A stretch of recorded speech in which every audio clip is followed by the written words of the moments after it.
Hi, everyone. My name is Priscilla Piper, and welcome to the Decision to Dance podcast. This is season 1 lessons 14 things that every dancer needs to hear. So, this episode is going to wrap up season 1. We are going to review every single person that has come on the podcast, and we are going to talk about one insight, one piece of advice, one quote that they have shared with us. And we're going to talk a little bit about each and every one of those. And this is a great way to wrap up this season and celebrate all of the great conversations that we have had and everything that we have gained from each and every one of these episodes. So, thank you for being here. I hope you all enjoy. So, without further ado, please enjoy today's episode.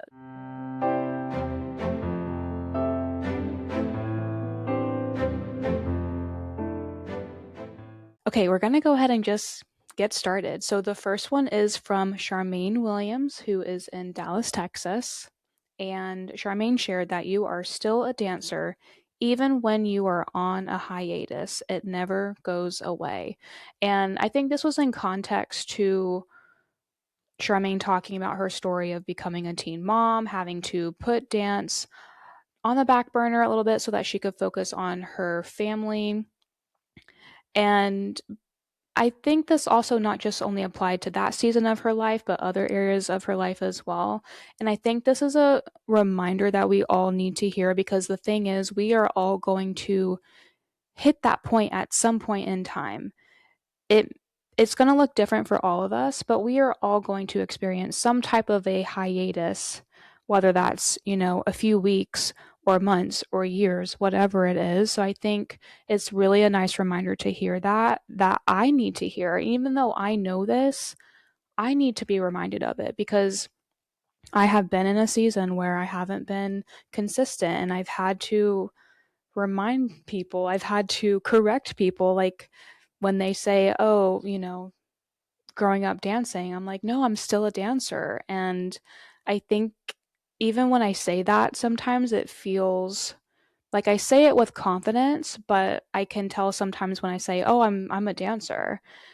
I think sometimes people don't really know how to take that, because I think to them being a dancer means being a professional, dancing all of the time, and clearly I'm not doing that. So I think people don't always know how to take that.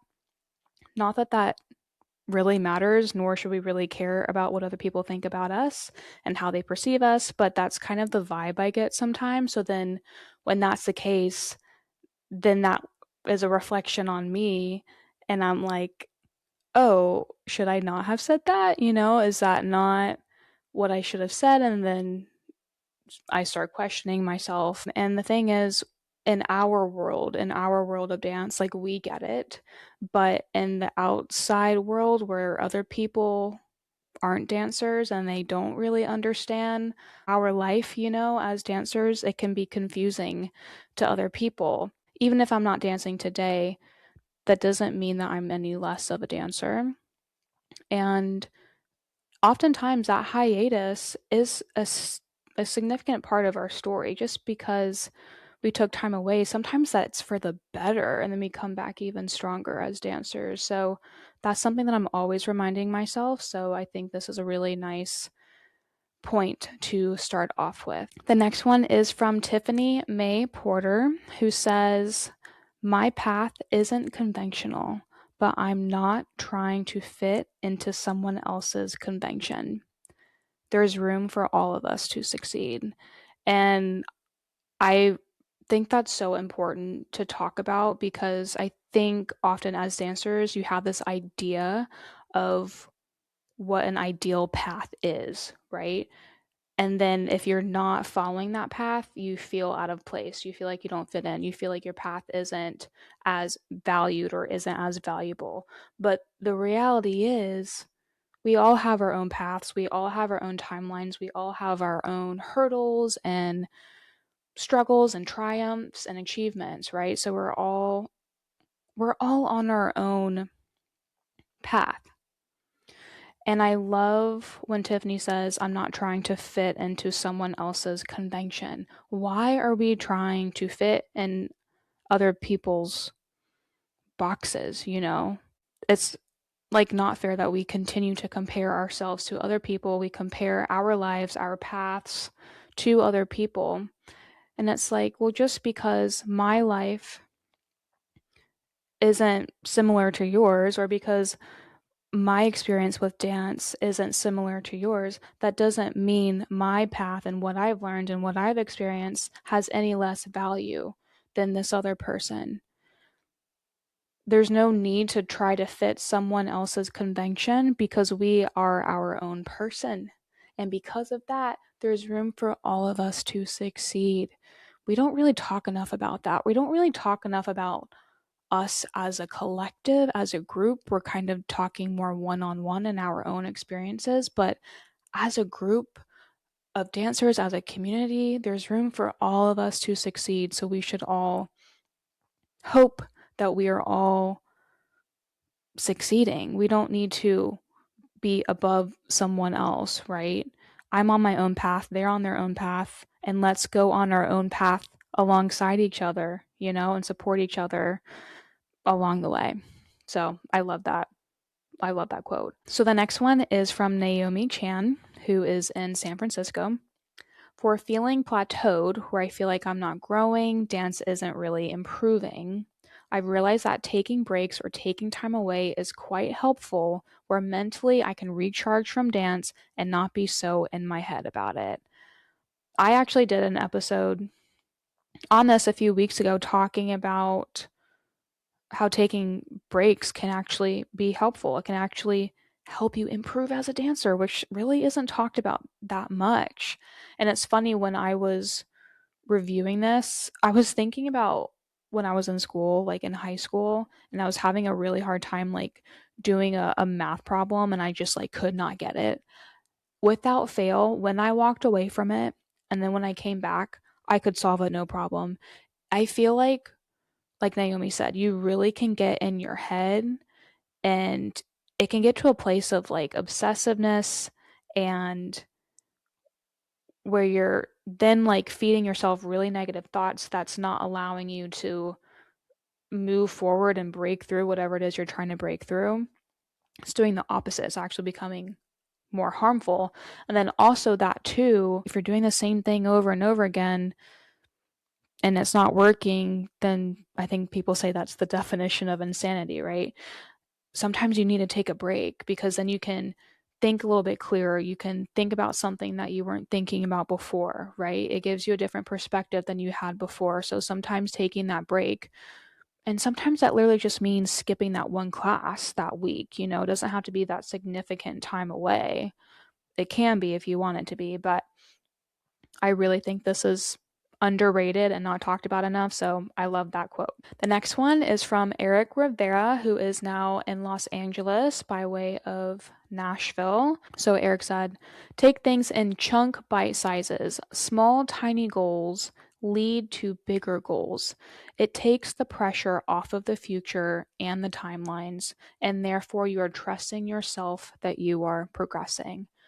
Again, I think this is so underrated that we need to focus on small things. We need to focus on point A before we get to point B. We need to focus on our foundation before we climb up to the top of the pyramid. I've talked about this in an episode as well, where it's so important to focus on where you are and focus on the improvement rather than focusing on the end goal and the end outcome. I think it's important to focus on where you're headed, of course, but you've really got to focus on where you are now and that 1 to 2 to 3 steps ahead. Because if you do that, then you're naturally going to get to where you want to be. But I think so many of us, we want that end result, we want that end outcome. We want to go from point A to point Z, and that's not how it works. It literally is basically impossible to do that. So we've got to start small, small habits, small goals, and then build upon that. And I feel like when you do that, life gets easier, dancing gets easier. And I've said this in a previous episode where I feel like eventually you just arrive where you want to be. Like one day you're like, oh, I'm actually here. Like, what happened? Because you were just so focused on what was in front of you. So I love it. We talked a lot about habits in that part of our conversation. And yeah, again, I don't know if this is necessarily talked about enough in the dance world.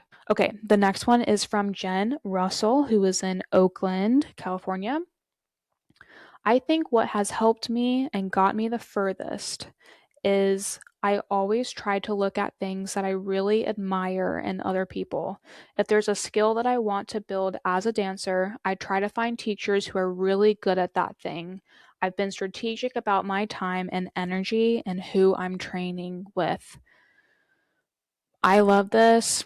It's so important. I'm also a very strategic person, maybe to a fault. I'm constantly evaluating and I'm constantly looking at how I can improve. I also love what Jen says about admiring other people, finding the good in other people. And if there's something that Jen likes that they're doing, they're going for it, right? And I think that requires taking some time, like a little bit of a step back to evaluate, what do I want to work on? Where am I lacking? What do I want to focus on? Take a step back, look at what's around you, whether that's in person or online. See who's good at those things. And I don't know if they necessarily have to be fantastic at those things, but who's got a pretty good grip on this that I could learn from? And then take a class, see what they are offering. Maybe they are offering more than you even realize, and learn from those people. And then I think when you can constantly evaluate where you're at, where you can improve upon as a dancer, and find where those teachers are, you're going to get better. And I don't know if enough dancers take the time to really self-evaluate, to reflect on where they need that improvement. What could they work more on? I think as dancers, we can work on that a little bit more, taking more time to think about what we can work on rather than waiting for someone else to tell us. I think we can take it into our own hands more often than we realize. Assess for a moment, see what's around us, see what's online, and take advantage of what's out there. Because we are living in a time where we have more resources. You're not always dependent on who is around you, the teachers that are around you. And of course, support those teachers, utilize the teachers around you. But if you're not finding what you're needing or what you're looking for, there's people online, like we can now look into other areas to find what we need to help fill our gaps. So, totally recommend, totally agree. Okay, the next one is from Elena Auclair, who is in Virginia. Elena said, I want to love the journey more than I love arriving at a specific place. Okay, so this goes back to what Eric was saying about taking things in chunk bite sizes. But also, this is focusing on enjoying that process, enjoying the process of what you're experiencing, of what's in front of you, of what's around you, rather than focusing so much on that specific place or that specific outcome or that specific result that you're so focused on that you're not even taking the time to enjoy your process, to enjoy your life, honestly. Like you're kind of not allowing yourself to take a moment to appreciate what you're experiencing because you're so focused on that end result. So I love that quote. I want to love the journey more than I love arriving at a specific place. And the crazy part is, too, I feel like if you love the journey, you will eventually arrive at that specific place. And then once you get there, I think you'll be able to look back and be like, I'm so glad I enjoyed every single second, every single minute, every single class. Even my downfalls, even my failures, when I got back up again, I kept going and I enjoyed that process because that is going to be the majority of your experience rather than when you arrive at that specific place and you're like, "Oh, I'm here. Okay. I can check that off my list," right? But when you think about all of the hours and the days and probably years of working towards these things, it's like I really hope that when you do reach your goal that you can look back and be like, I enjoyed my time. I'm really proud of myself and I'm so glad that I'm here. But now looking back, I'm glad that I had fun doing what I was doing, you know? Like I would hate for somebody to arrive and achieve their goal and look back and be like, "Man, I hated this whole experience." I don't know if it's worth it if that's what you do. So, totally agree. Okay, the next one is from Christine DeSantis, who is from the UK, who is now in California. Christine said the best dancer in the room is the one having the most fun. We forget about this as dancers. We're so focused on whatever it is that we're focused on. We're very like driven, focused people, but man, we have got to take a moment to like remember to have fun. Not just like in the process, like what I said, but like when we're in class, when we are literally in the moment dancing, we need to be having fun. That doesn't mean that like we have the biggest smile on our face. Maybe that's not the most appropriate thing to do in that moment, but deep down, we know that we're enjoying our process and we're enjoying our moment and having fun. And I need to hear that because I for so many years was like I don't think I focused on having fun. The problem was for me having fun was like getting critiques, getting feedback and applying what I've learned. Like to me that's fun. But there's also something to be said for not being as serious and taking things um a little less seriously so that I can actually like let loose and enjoy what I'm doing, which and therefore you become a better dancer when you do that, you know? Um but every time I was in a class and I saw somebody that was literally just like having so much fun, they were the one I wanted to watch. Whether they were technically great or not, it didn't really matter to me because I was like they're having the time of their lives and that's what I want to watch all day and that's what I aspire to be. So, totally agree. And I don't think we can hear that one enough. All right, so the next one is from Lindley Mackay, who is in Sydney, Australia. Lindley said, I'm more proud of doing a handstand than I am in becoming a lawyer. And I wrote that one down because I thought not only was it extremely funny, but it gave me some really good insight. So, becoming a lawyer obviously is like not easy to do, very difficult. There are so many people that try to become lawyers that don't become lawyers. So, I think it's important to recognize like how much hard work and skill it takes to do that. But what I love about this is when you think about the handstand, there are more people that become lawyers than those who learn how to do a handstand, right? Especially the older you get. And Lindley is in her 60s, so it's like a huge accomplishment to be doing something like that. I mean, I can't do a handstand. I haven't even tried. I'd be scared to try. It's been a very long time since I've done one, but how funny is it that those small things, right, are the things that become the things that mean the most to us.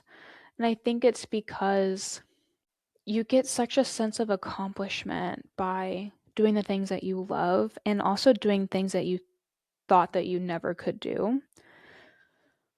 And also when you're doing things that most people aren't doing.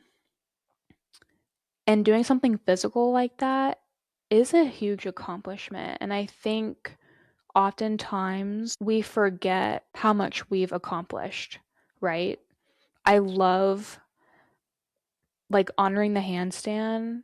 and making that like a proud moment is so valuable, because I think as dancers we tend to focus on like, just keep going, one more thing, like what else am I working on, and not really honoring what have I achieved already? What have I done already? What's already a big deal that I haven't given enough credit and time to? What do I need to acknowledge right now that I've accomplished that I really haven't acknowledged? Is it a handstand? Is it something else? I mean, I think you could easily find so many things that's like, wow, I did that and I did this and I did that. Like, wow, I really should be proud of myself and take a moment to be proud of that, because I just don't think that we give ourselves enough credit. We definitely all need to do that. All right, the next one is from Paula Ayat, who is in LA. Paula said, people say age is just a number. No, it's not. 62 is the number of years that I've lived on this earth and that I've experienced things. That is a fabulous number. And Paula talks about basically like how proud she is of being 62. That's an accomplishment. That's something I want to share and celebrate. I don't want to hide that. Age is not just a number, it shares and shows my value. And I think that's not dance specific, but I think as people, we really need to remember that. I think, especially as we get older, in the dance world, it's very much, unfortunately, people tend to be more valued the younger they are, right? The more youthful they are, the more flexible they are, the more, acrobatic they are. And that tends to correlate with age. So the younger you are, the more likely you are to have all of that, right? And so Paul is saying, no, I'm proud of being 62. I'm proud of my age. And as we continue to get older, I mean, this podcast is mainly, if not all, adults listening, right? I think it's really important that we remember that, because dance, unfortunately, can make us feel less than as we get older. And I really hope that we don't ever feel that way. I know I, unfortunately, need the reminder as well. So easy to look back on our youth and be like, I was so great then. I was so XYZ then, whatever the heck it was. And then compare who you were then to who you are now. But that's just so unfair to do. It's so unfair. And really, we should be looking at how much we've gained in these years that we've had on this earth. It is a privilege, not guaranteed, obviously. So, and I'll be honest, like when I watch dancers, I most of the time, actually, I would say every time, I really enjoy watching older dancers. I'm like, that's not to say that I don't enjoy watching younger dancers, but there's really something that draws me in with older dancers. And when I say older dancers, that could really mean any age, but I I just really appreciate anybody who's dancing on, I mean, in their 30s, in their 40s, in their 50s and beyond, because let's be honest, dancing gets harder, okay? It doesn't come as easy as it once did, right? We all have to work harder to be dancers, to maintain our bodies and all of that. But also, that these people have been through things. These people have been through things that you don't know about. It is inevitable, right? You can kind of get by with, you know, the younger you are, the less likely you've experienced some like really hard things. But the older you are, it's guaranteed at this point in time, right? And I admire that about people, and therefore I admire that about dancers, and you can feel that and see that and respect that when you see those dancers in the room. I agree, Paula. Thank you for sharing, and thank you for reminding us. All right, the next one is from Annabelle Pat, who is in Berlin. Annabelle said, be patient with yourself, be kind to yourself, and also be aware that everything is a process and a little goes a long way. So much there. Be patient with yourself. Patience is also so underrated, not talked about enough, very hard to do, so important. And that's something that I feel like we need to work on every day, most of us. Be kind to yourself. I feel like we're so hard on ourselves as dancers. So hard on ourselves. The thoughts that we have can be so negative. We need to be kind to ourselves and be aware that everything is a process. Everything is a process. It's not just, a flip of a switch, right? Check, you're done. No, it is like trial and error, move forward, move back, steps forward, steps back, turn around, try again, fail, succeed, and then really fail. It's like constant ebb and flow and up and down, and that's the process of life and the process of being a dancer. So don't forget that it's going to take time, and that's okay, and that's how it goes.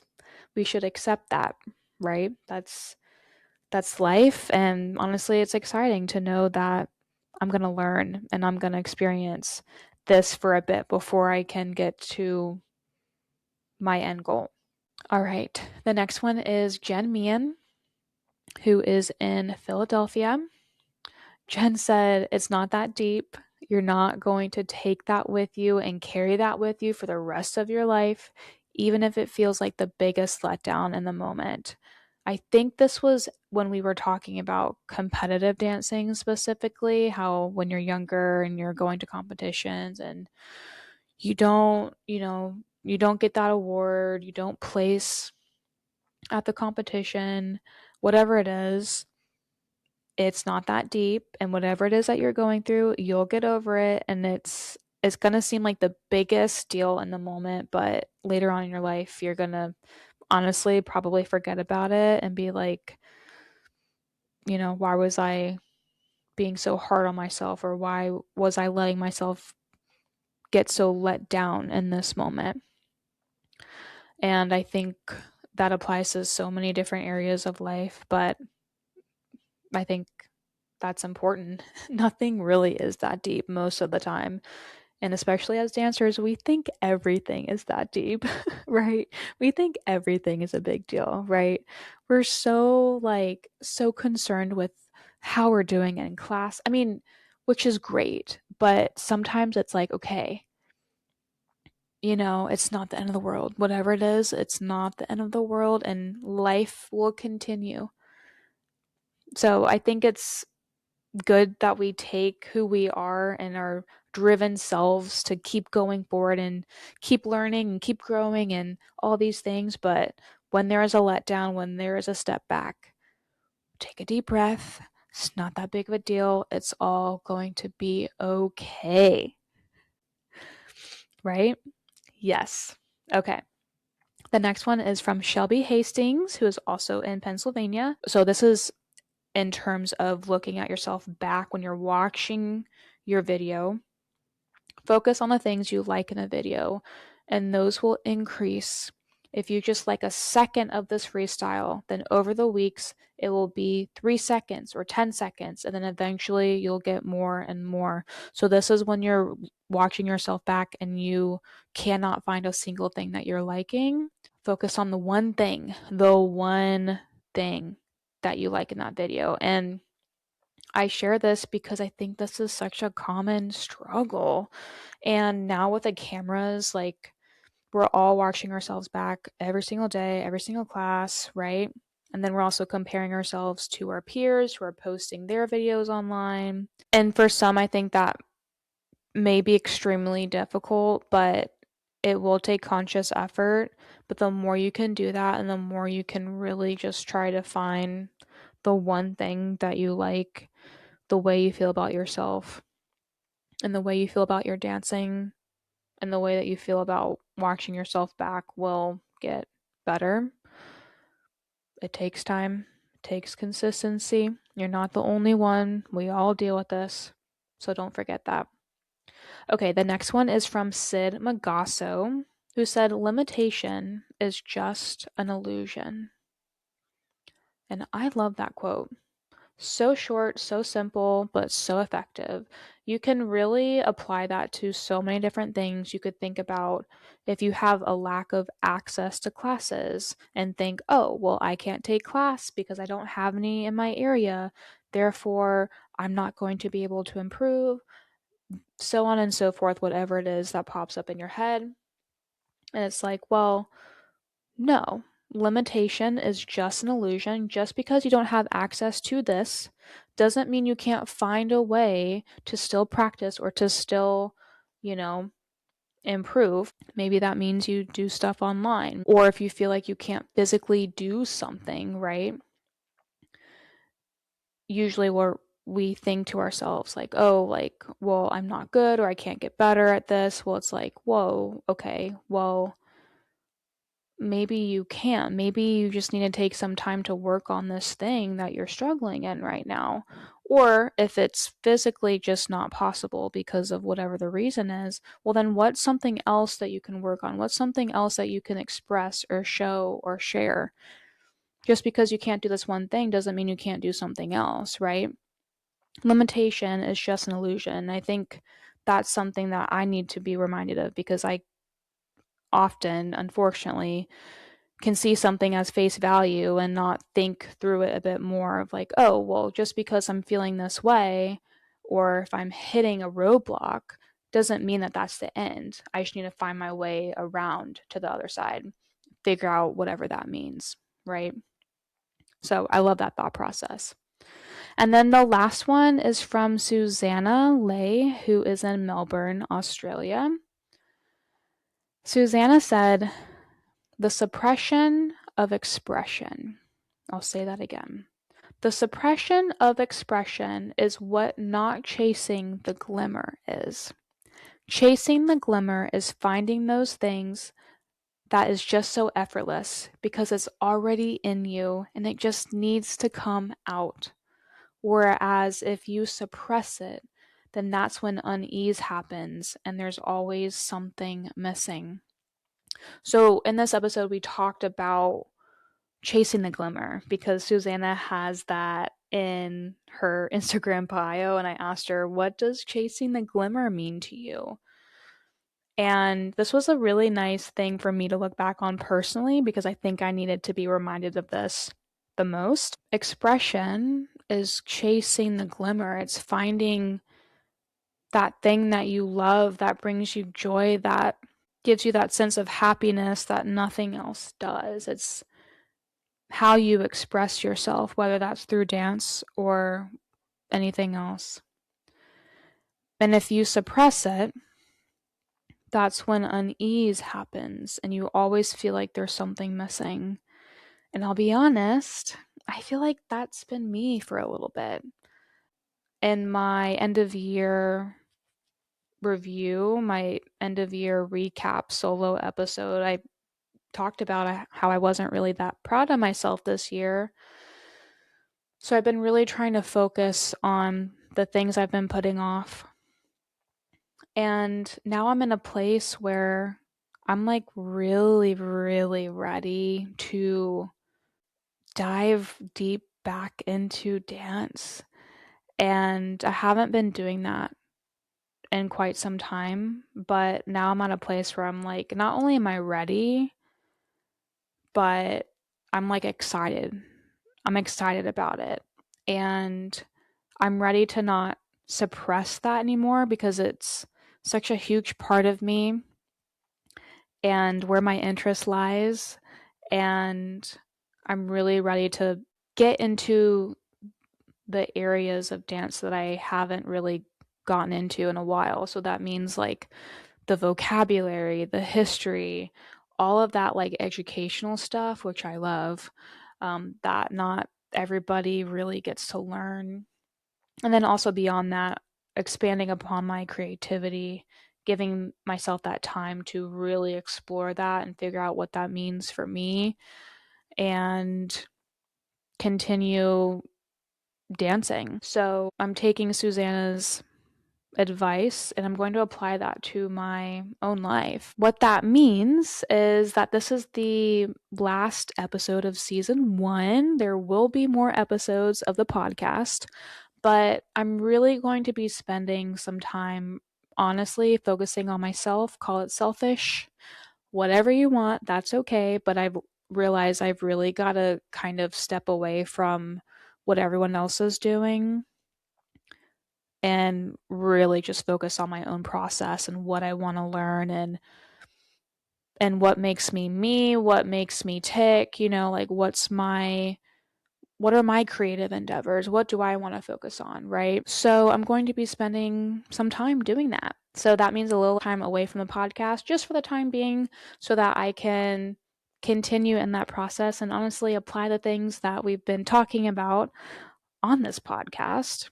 And the good news with that is that when I do come back to this, I'll have even more to offer. I'll have more thoughts to share, better questions to ask, and that's exciting. So, thank you so much for listening and being a part of this community, being a part of this podcast.